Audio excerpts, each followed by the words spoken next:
how the war has taken place and what were the difficulties we faced and were we facing.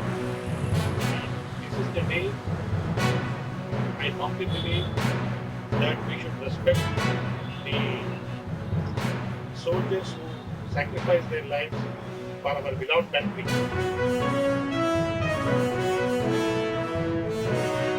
ಪ್ರತಿಯೊಬ್ಬರಿಗೂ dedication.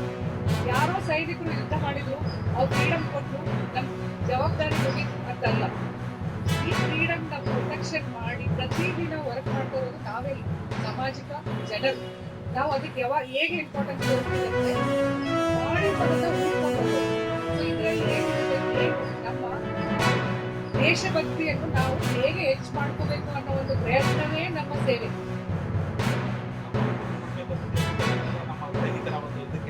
ಕೇಳ್ಕೊಳ್ತಾ ಇದ್ದೀನಿ.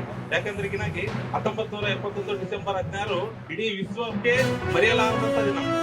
ಇಡೀ ಪ್ರಪಂಚದಲ್ಲಿ ಈ ಭೂಮಂಡಲ ಸೃಷ್ಟಿಯಾದಾಗಳ ಇದುವರೆಗಾಗಿ 93 ಲಕ್ಷ ಪಾಕಿಸ್ತಾನದ ಸೈನಿಕರು ಭಾರತದ ಸೈನ್ಯ ಶಕ್ತಿಯ ಮುಂದೆ ಶರಣಾಗತಿಯಾಗಿದ್ದರು. ಪ್ರಾಣ ಭಿಕ್ಷೆಯನ್ನು ಕೇಳಿರ್ತಕ್ಕಂಥ ದಿನ ಅವತ್ತು. ಈ ಒಂದು ಸ್ಥಳ ಏನ್ ನೋಡ್ತಾ ಇದೀವಿ ನಾವು, ಮೇಡಮ್ ಅವರು ಹೇಳಿದ್ವಿ, ಏನಾದ್ರೂ ಒಂದು ಒಪ್ಪಂದ ಚೇಂಜ್ ಮಾಡಿ ಶಾಸಕರು ಪಾಲಿಕೆ ವತಿಯಿಂದ ಪ್ರತಿ ತಿಂಗಳು ಸ್ಕೂಲ್ ಅಂದ್ರೆ ಈ ಸ್ಥಳವನ್ನ ನಾವು ಗೌರವವಾಗಿ ಗವರ್ನರಿಗೆ ಒಂದು ಸ್ಮರಣೀಯ ಒಂದು ಸಂಕೇತವಾಗಿ ಮಾಡಲಿಕ್ಕೆ ಪಾಲಿಕೆ ವತಿಯಿಂದ ಒಂದು ಸುಂದರವಾದ ಒಂದು ವನವನ್ನು ಮಾಡಲಿಕ್ಕೆ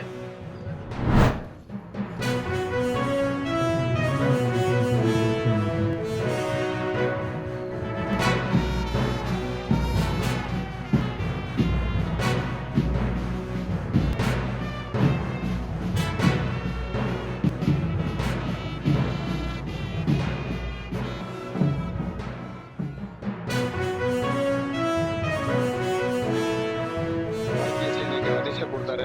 ನಮ್ಮ ಏನು ಭೂಮಿ ಇದೆ ಅದನ್ನ ನಾವು ವಾಪಸ್ ಪಡಿಲೇಬೇಕು, ನಾವು ವಿರುದ್ಧ ಹೋರಾಡಲೇಬೇಕು ಅಂತ ಹೇಳಿ ಅಂತ ಆದೇಶ 3 ಮೇ 1999 ಸ್ಟಾರ್ಟ್ ಆಗುತ್ತೆ.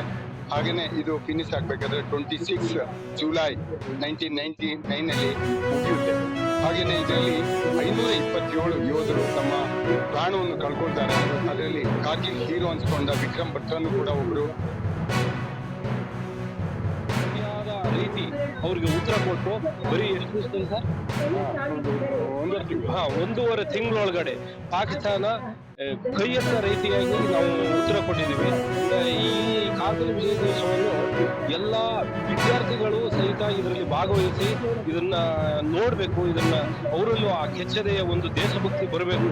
ಬರೀ ನಾವು ಮಾಜಿ ಸೈನಿಕರು ಅಥವಾ ಸೈನಿಕರೇ ಮಾಡಿದ್ರೆ ಸಾಲದು, ಎಲ್ಲ ವಿದ್ಯಾರ್ಥಿಗಳು ಇದರಲ್ಲಿ ಭಾಗವಹಿಸಬೇಕು.